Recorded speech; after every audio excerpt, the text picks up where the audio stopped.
गरीब बहू को मिला जमीन के अंदर गुमनाम आलीशान महल। हे भगवान, आज तो मेरी कमर टूट गई है। हाय दैया, ये लकड़ी कितनी वजनदार है। अरे कीर्ति, देख भाभी लकड़ी लेकर आ रही है, उतरवा दे। इतनी दूर से ले आई हैं भाभी तो क्या उतार नहीं सकती? उतार भी लेंगी। अरे ननद जी, थोड़ी सी मदद कर दो, अब हालत खराब हो रही है। माँ, ये मेरा काम नहीं है, मैं नहीं करवाऊंगी। गरीबी में पेट खाली फटे, लेकिन तेरे नखरे इतने नवाबी कि ना घरे जाती या उठाऊं लाठी। मालती कीर्ति का कान जोर से मरोड़ती है। फिर कीर्ति बड़ी भाभी के साथ लकड़ियों का गट्ठर लेकर घर में आती है। गट्ठर अंदर रखते ही मैथिली ने थकी हुई सांस ली। पूरे घर में सन्नाटा था, लेकिन उसे तसल्ली थी कि अब 2 दिन तक चूल्हे की चिंता नहीं रहेगी। माँ जी, अब 2 दिन के लिए तो लकड़ियों की जरूरत ही नहीं पड़ेगी। जैसे तैसे जंगल से इतना बड़ा गट्ठर उठा लाई हूँ, कमर टूट गई है, लेकिन चलो चूल्हा जल जाएगा। बेटा, भगवान तुझे हमेशा खुश रखे, तेरे भरोसे ही तो ये घर चल रहा है। बेटा, अब बहुत भूख लग रही है, दवा भी खानी है। अरे जल्दी से कुछ बना दे, नहीं तो दवा खाली पेट नहीं खा पाऊंगा। जी पापा जी, अभी बनाती हूँ। पहले लकड़ियाँ ठीक से जमा देती हूँ, फिर चूल्हा जलाती हूँ। मैथिली और कीर्ति दोनों मिलकर लकड़ियों को आंगन के एक कोने में करीने से जमा देती हैं। भाभी इतनी सारी लकड़ियाँ अकेले कैसे उठा लाई? मैं होती तो आधे रास्ते में ही बैठ जाती। क्या करे ननद जी, मजबूरी इंसान से सब कुछ करवा देती है। घर का चूल्हा जलाना हो तो दर्द भी छोटा लगने लगता है। लकड़ियां रखने के बाद मैथिली रसोई में जाती है। अरे बस 2 मुट्ठी चावल बचे हैं और ये थोड़ा सा आटा है। तभी मालती भी धीरे धीरे रसोई तक आ जाती है। बेटा एक काम कर, 2 मुट्ठी दाल भी रखी है, आज दाल रोटी ही बना दे। जितना है उसी में काम चला लेंगे। जी माँ जी, जो है उसी से बना देती हूँ। भगवान कल का इंतजाम जरूर करेगा। मैथिली पतली पतली दाल बनाती है। दाल में तड़का लगाने के लिए न घी था, न तेल, न ही मसाले। वो केवल नमक डालकर दाल उबाल देती है, फिर थोड़ा सा आटा गूंथकर बहुत पतली पतली रोटियां बेलती है। काश आज थोड़ा सा तेल या घी होता, कम से कम बच्चों को स्वाद तो मिल जाता। थोड़ी देर बाद वो सबके सामने खाना परोस देती है। बहू, ये क्या बनाया है? अरे दाल में पानी अलग दिखाई दे रहा है और दाल अलग, और ये रोटियां इतनी पतली हैं कि एक से पेट कैसे भरेगा? पापा जी, घर में ज्यादा राशन नहीं है, मैं क्या कर सकती हूँ? जितना था उसी में सबके लिए बनाना पड़ा। अगर दाल गाढ़ी बनाती तो 2 लोगों के बाद ही खत्म हो जाती। बहू की कोई गलती नहीं है, घर की हालत ही ऐसी हो गई है। पिताजी, जैसे तैसे खा लीजिए, कल फिर काम मिलेगा तो कुछ अच्छा लेकर आएंगे। हाँ पिताजी, भगवान पर भरोसा रखिए। सब लोग चुपचाप वही साधारण भोजन खा लेते हैं। ऐसे कई दिन बीत गई। गरीबी हर दिन नई परीक्षा ले रही थी। एक दिन गांव के सरकारी स्कूल के मास्टर रास्ते में मैथिली से मिले। अरे बहू, तुम्हारा बेटा 5 साल का हो गया है, उसका स्कूल में दाखिला करा दो। आज नहीं तो फिर कब पढ़ेगा? पढ़ लिख जाएगा तो शायद तुम्हारी तरह तकलीफें नहीं झेलनी पड़ेंगी। जी मास्टर जी, आपकी बात बिल्कुल सही है। हम लोग जल्दी ही उसका दाखिला करवा देंगे। बच्चों की पढ़ाई कभी मत रोकना। गरीब का सबसे बड़ा सहारा शिक्षा ही होती है। जी जरूर। रात को खाना खाने के बाद मैथिली अपने पति से बात करती है। सुनिए, आज मास्टर जी मिले थे, कह रहे थे कि हमारा बेटा अब स्कूल जाने लायक हो गया है। वो भी रोज स्कूल जाने की जिद करता है, लेकिन हमारे पास पैसे नहीं हैं। कुछ तो कीजिए। मैथिली, मैं रोज कोशिश करता हूँ, सुबह से शाम तक मजदूरी के लिए खड़ा रहता हूँ, लेकिन काम ही नहीं मिलता। सरकारी स्कूल में भी कॉपी किताब और यूनिफॉर्म के लिए पैसे चाहिए, हमारे पास वो भी नहीं है। मैं बच्चे की आंखों में रोज सपना देखती हूँ। वो दूसरे बच्चों को स्कूल जाते देखता है तो कहता है कि माँ, मैं कब जाऊंगा? मैं क्या जवाब दूं उसे? मुझे भी बहुत बुरा लगता है, लेकिन खाली जेब देखकर खुद पर गुस्सा आता है। भगवान जरूर कोई रास्ता निकालेगा। अगली सुबह दोनों भाई काम की तलाश में चौराहे पर पहुंच जाते हैं। आज शायद कोई ठेकेदार आए। हाँ भैया, आज काम मिल जाए तो। घर में राशन भी खत्म होने वाला है। सुबह से दोपहर और दोपहर से शाम हो जाती है। कई मजदूर काम पर चले जाते हैं, लेकिन दोनों भाइयों को कोई काम नहीं मिलता। चल ललित, आज भी किस्मत खराब रही। हाँ भैया, खाली हाथ घर लौटना सबसे मुश्किल लगता है। ऐसी कई दिन बीत गए। घर में राशन की कमी बढ़ने लगी। मैथिली रोज जंगल जाकर लकड़ियां बीन कर लाती और चूल्हा जलाती। जब तक हाथ पैर चल रहे हैं तब तक हार नहीं मानूंगी। कम से कम घर का चूल्हा तो बुझने नहीं दूंगी। दूसरी तरफ राजू और ललित कभी कभी मजदूरी पर जाते। जिस दिन काम मिलता उसी से थोड़ा बहुत राशन लाकर किसी तरह गुजारा चलता। एक सुबह दोनों भाई फिर काम की तलाश में निकल पड़े। अरे भाई सुनो, तुम लोग मजदूरी करोगे? हाँ मालिक, जो काम होगा कर देंगे। देखो, मेरे घर का पूरा बगीचा ठीक करना है, सूखे पौधे हटाने हैं, घास काटनी है, पौधों की सफाई करनी है। दोनों मिलकर काम करोगे तो 300 रुपए दूंगा। हाँ मालिक, अभी चलते हैं। दोनों भाई पूरे मन लगाकर बगीचे का काम करते हैं। घंटों मेहनत के बाद पूरा गार्डन साफ और सुंदर हो जाता है। अरे बहुत बढ़िया काम किया है तुम लोगों ने। ये लो पूरे 300 रुपए। बहुत बहुत धन्यवाद मालिक। दोनों भाई सीधे बाजार पहुंचते हैं। भैया, थोड़ा चावल तौल दीजिए, थोड़ा आटा, दाल, तेल और कुछ सब्जियां भी दे दीजिए। और कुछ चाहिए? हाँ बस भाई आज इतना ही काफी है। दोनों भाई राशन लेकर खुशी खुशी घर पहुंचते हैं। अरे आज तो इतना सारा सामान ले आए। आज मेहनत रंग लाई, 300 रुपए मिले। सोचा पहले घर का राशन भरे। हे भगवान, तेरा लाख लाख शुक्र है। मैथिली तुरंत रसोई में लग जाती है। आज सब्जी और चावल बना लेती हूँ, सुबह के लिए आटा अलग रख देती हूँ, थोड़ी सब्जी और दाल भी बचा कर रखूंगी क्योंकि दिन में सबको ज्यादा भूख लगती है। जैसा तुम्हें ठीक लगे वैसा ही बनाओ। तुम्हारे हाथ का खाना चाहे साधारण हो लेकिन पूरे परिवार को तृप्त कर देता है। बेटा मैथिली, अगर तू इस घर में ना होती तो पता नहीं हमारा क्या होता। सच कहते हैं, ये बहू नहीं इस घर की लक्ष्मी है। माँ जी, मैं तो सिर्फ अपना फर्ज निभा रही हूँ। जब तक सांस चलेगी इस परिवार को कभी टूटने नहीं दूंगी। पूरे परिवार ने कई दिनों बाद भरपेट खाना खाया। कुछ दिन और बीत गए। राजू और ललित रोज मजदूरी की तलाश में निकलते, लेकिन काम नहीं मिलता। घर की परेशानियां दिन ब दिन बढ़ती जा रही थी। ललित, सुबह से शाम हो गई लेकिन आज भी किसी ने काम पर नहीं रखा। लगता है जैसे किस्मत ही हमसे रूठ गई है।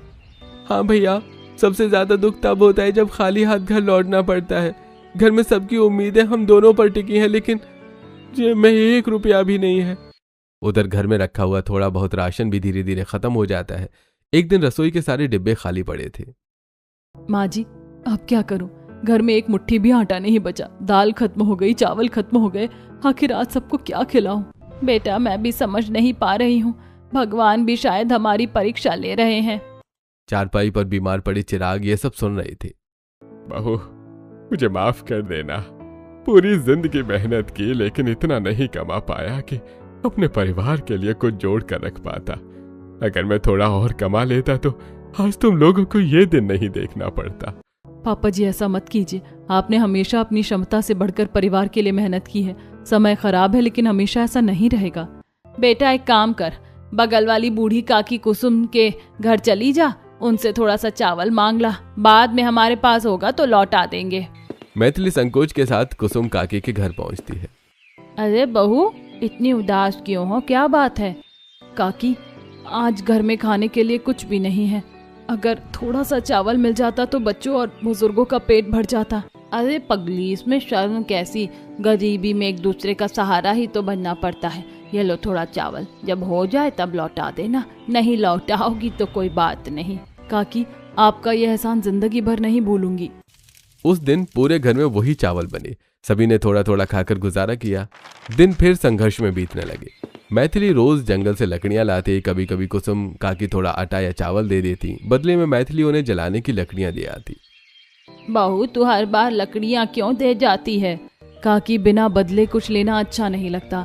ये लकड़ियां रख लीजिए, आपका भी चूल्हा जल जाएगा। भगवान तुझे बहुत सुख देगा बेटी। कुछ दिनों बाद फिर राजू और ललित को मजदूरी मिलने लगी। 2 वक्त के खाने का इंतजाम जैसे तैसे होने लगा। उसी मोहल्ले में सोनाली और उसका बेटा जीतू भी बहुत गरीबी में रहते थे। एक दिन उनके घर में खाने को कुछ भी नहीं था। बेटा जीतू, आज घर में चूल्हा भी नहीं जला, समझ नहीं आ रहा क्या करें। माँ, भूख तो मुझे भी लगी है लेकिन मजबूरी है। दोनों धीरे धीरे मालती के घर पहुंचते हैं। अरे सोनाली, बाहर क्यों खड़ी हो? अंदर आओ। नहीं बहन, ऐसे ही आई थी। जैसे हम हैं वैसे ही तुम भी हो। आओ, आज हमारे साथ बैठकर खाना खाओ। 2 वक्त की रोटी है, आधी तुम खा लेना, आधी हम। बहन, ये गरीबी एक दिन हमें मार ही डालेगी, लेकिन आज तुम्हारा ये अपनापन कभी नहीं भूलूंगी। गरीबी में इंसान ही इंसान के काम आता है। भगवान सब ठीक करेगा। दूसरी तरफ ललित फिर काम की तलाश में निकलता है लेकिन उस दिन भी उसे कोई काम नहीं मिलता। भाभी, मुझसे नहीं हो रहा है। हर दिन उम्मीद लेकर जाता हूँ और हर दिन खाली हाथ लौट आता हूँ। देवर जी, हिम्मत मत हारो। मेहनत करने वालों का भगवान जरूर साथ देता है। चलो, मैं जंगल लकड़ियां बीनने जा रही हूँ, तुम भी मेरे साथ चलो। ठीक है भाभी, कम से कम आपका साथ रहेगा तो मन भी हल्का हो जाएगा। दोनों जंगल की ओर जा रहे थे, तभी उन्हें एक लड़की की जोर जोर से चीखने की आवाज सुनाई देती है। बचाओ, कोई बचाओ, छोड़ दो मुझे। 4 बदमाश उसे घेर कर बदतमीजी कर रहे थे और उसका दुपट्टा खींच रहे थे। अरे बदमाश, एक अकेली लड़की को हाथ लगाते हुए शर्म नहीं आती? चल हट, अपना काम कर। ललित बिना डरे चोरों से भिड़ जाता है। काफी देर तक हाथापाई होती है और आखिरकार चारों गुंडे भाग जाते हैं। धन्यवाद, अगर आप नहीं आते तो आज पता नहीं मेरे साथ क्या हो जाता। तभी मैथिली भी वहां पहुंच जाती है। अरे ललित, क्या हुआ यहाँ? भाभी, ये लड़की जंगल में लकड़ियां बीनने आई थी। 4 गुंडे से परेशान कर रहे थे। तुम्हारा नाम क्या है? घर में कौन कौन है? मेरा नाम पूर्वी है। बचपन में ही माँ बाप चल बसे।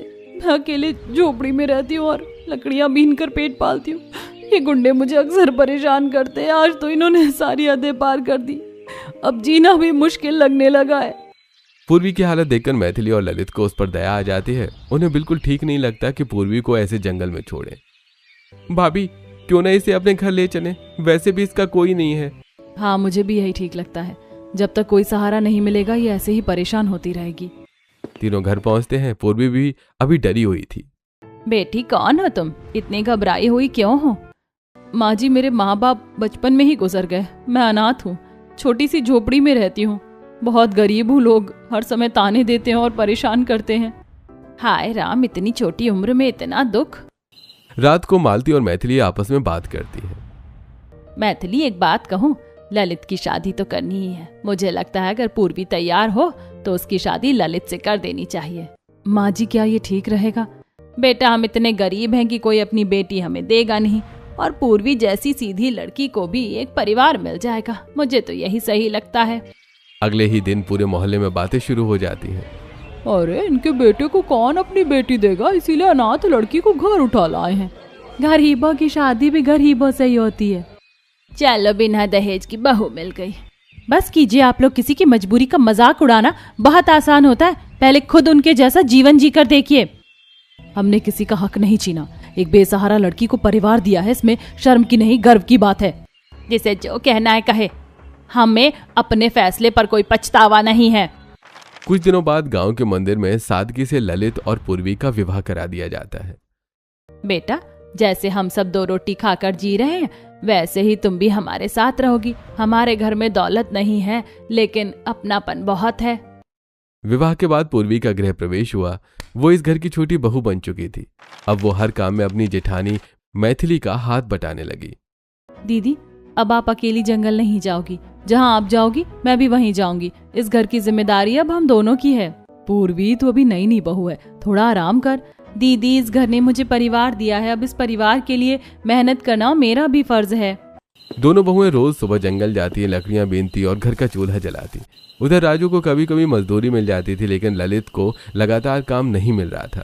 वो दिन भर चौराहे पर खड़ा रहता और शाम को खाली हाथ लौट आता। भैया, समझ में नहीं आता भगवान मेरी कैसी परीक्षा ले रहे हैं। रोज उम्मीद लेकर जाता हूँ और रोज खाली हाथ लौट आता हूँ। हिम्मत मत हार ललित, मेहनत करने वाले का वक्त जरूर बदलता है। इधर मोहल्ले वालों ने अब कीर्ति को भी ताने देना शुरू कर दिया था। अरे कीर्ति, पहले तो गरीब घर की बहू ले आए, अब तेरी शादी भी किसी गरीब के घर ही करेंगे।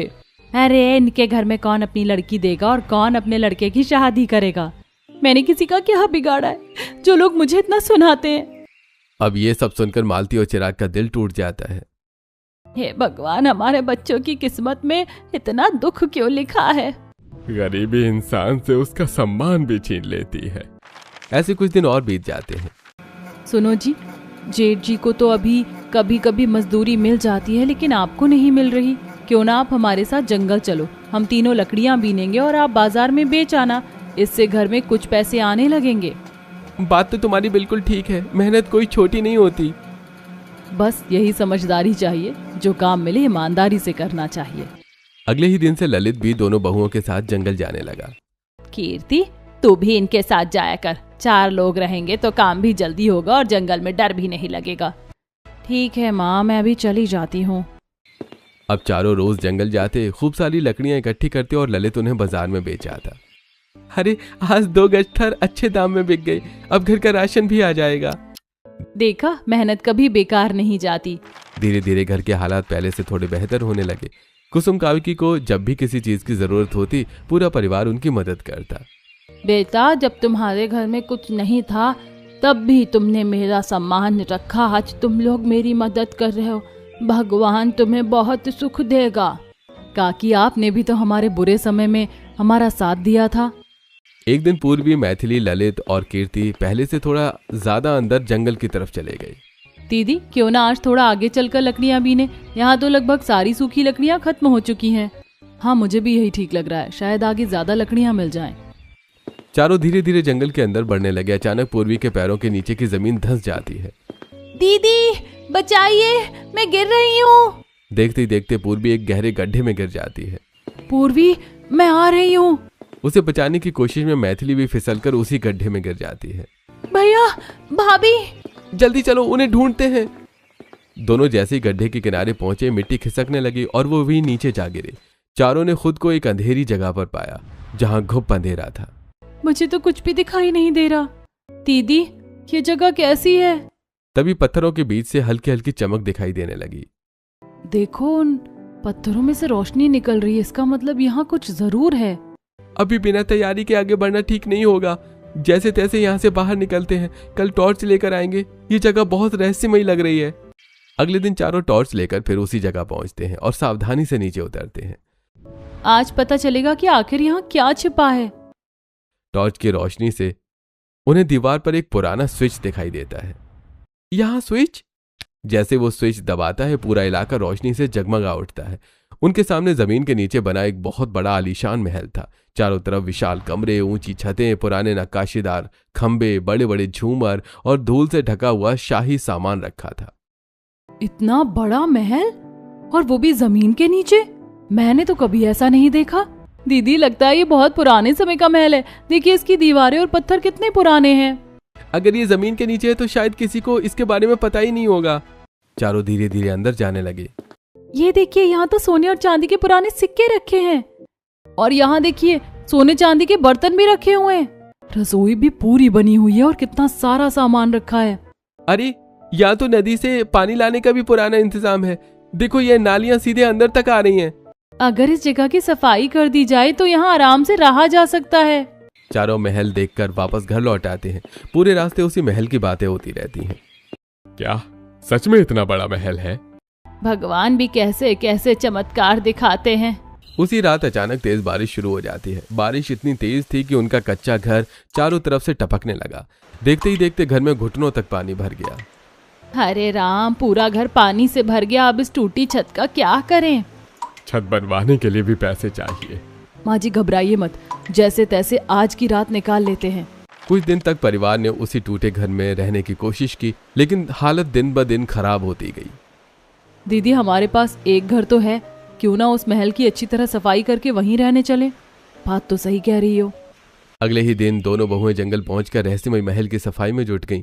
झाड़ू लगाई, धूल साफ की, पुराने झूमर और बर्तन चमकाए और महल को रहने लायक बना दिया।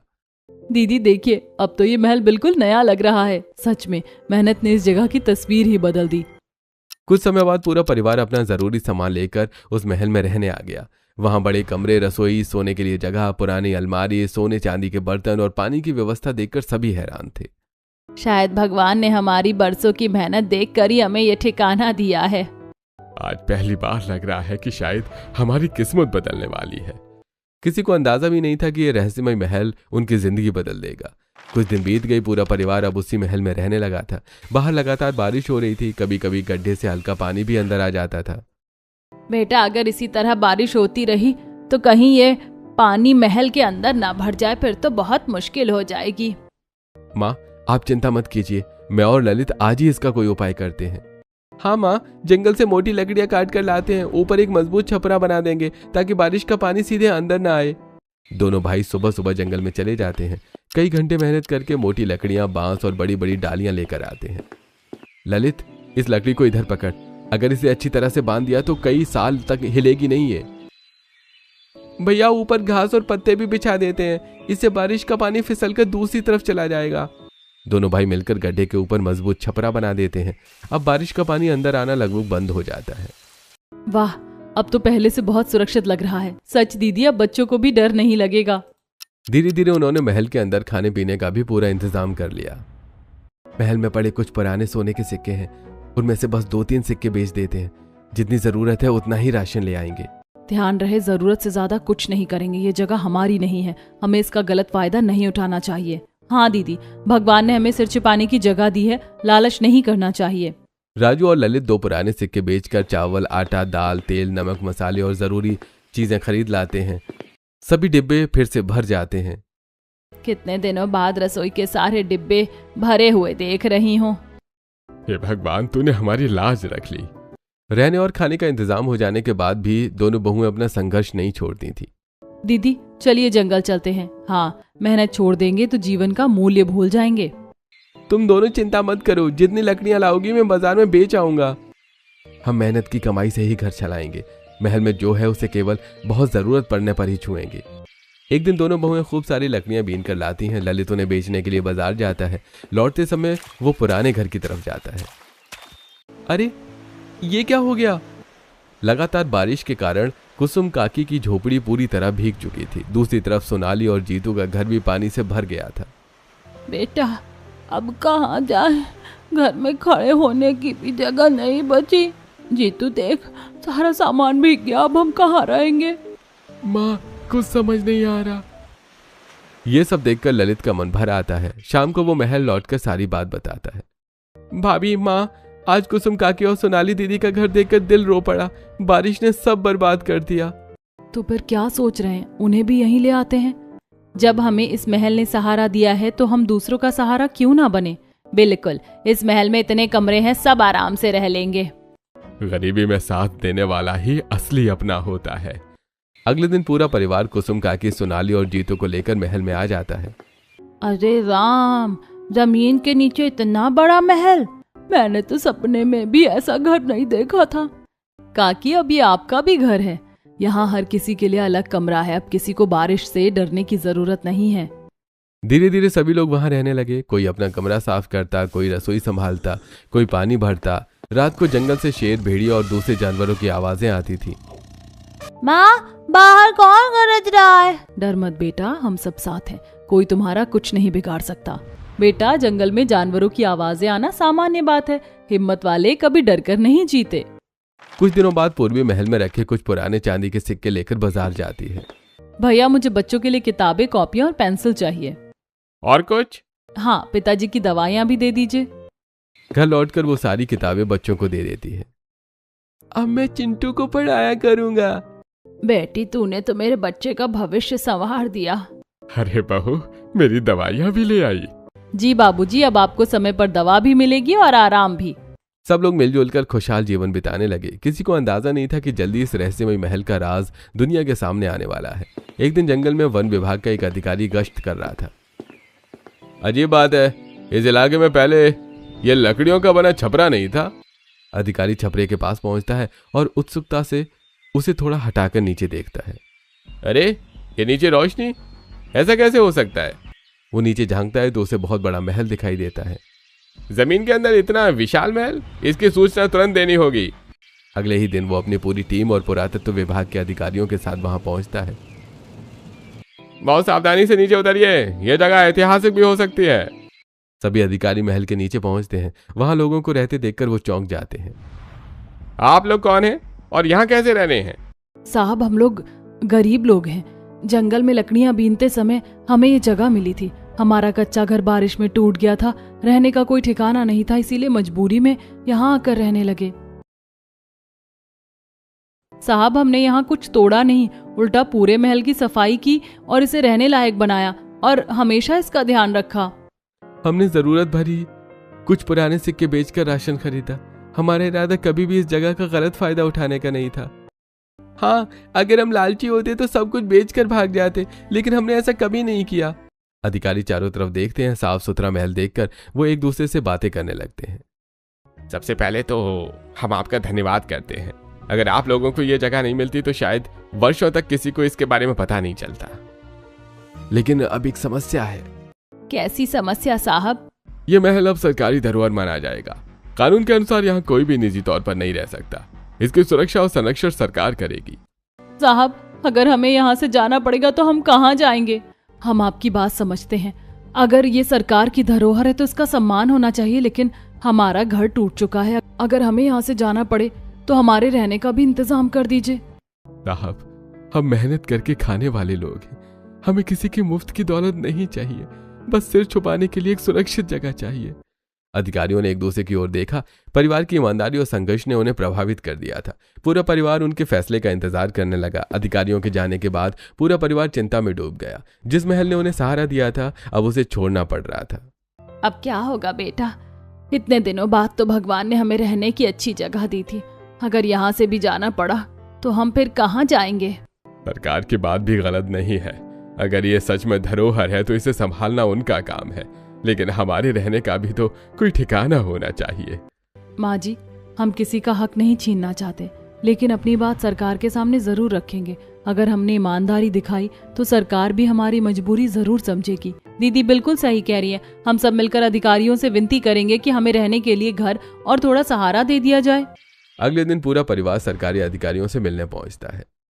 साहब, हम आपकी बात मानते हैं। ये महल सरकार की धरोहर है और हम इसे खुशी खुशी खाली कर देंगे, लेकिन हमारा एक ही निवेदन है कि हमारे पास रहने के लिए कोई घर नहीं है। साहब, हमने इस महल का भी गलत फायदा नहीं उठाया।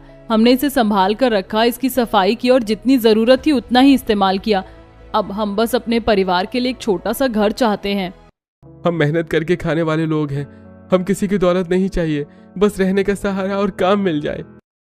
अगर हमें रोजगार मिल जाएगा तो हम अपनी मेहनत से परिवार का पालन पोषण कर लेंगे। अधिकारी उनकी बातें ध्यान से सुनते हैं। देखिए, आप लोगों जैसी ईमानदारी आज के समय में बहुत कम देखने को मिलती है। मैं आपकी पूरी बात अपने वरिष्ठ अधिकारियों तक जरूर पहुंचाऊंगा। अधिकारी राजधानी पहुंचकर अपने उच्च अधिकारियों के साथ बैठक करते हैं। सर, जंगल के नीचे एक बड़ा ऐतिहासिक महल मिला है।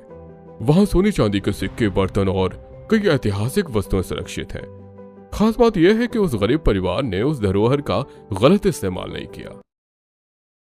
क्या क्या उन्होंने सच में किसी चीज की लूटपाट नहीं की? जी सर, अगर वो चाहते तो करोड़ों की संपत्ति लेकर भाग सकते थे, लेकिन उन्होंने ऐसा नहीं किया। उल्टा उसी जगह की सफाई करके उसे सुरक्षित रखा। ऐसे ईमानदार लोगों की मदद करना सरकार का कर्तव्य है। महल को सरकार अपने कब्जे में लेगी, लेकिन उस परिवार को सम्मान के साथ बसाया जाएगा। कुछ दिनों बाद अधिकारियों ने सरकार के प्रस्ताव को सामने रखा। सर, मेरा सुझाव है कि इस परिवार की महिलाओं के नाम पर सरकारी आवास दिए जाए। साथ ही कुसुम काकी और सोनाली को भी रहने की जगह दी जाए, क्योंकि वो भी बेघर हैं। प्रस्ताव मंजूर किया जाता है। सभी पात्र परिवारों के लिए सरकारी कॉलोनी में मकानों की व्यवस्था की जाए। यह खबर सुनकर पूरा परिवार खुशी से झूम उठता है। भगवान, आज तूने हमारी सुन ली। दीदी, हमारी मेहनत और ईमानदारी बेकार नहीं गई। ये भगवान और सबके आशीर्वाद का फल है। तभी राजू और ललित अधिकारियों से एक और निवेदन करते हैं।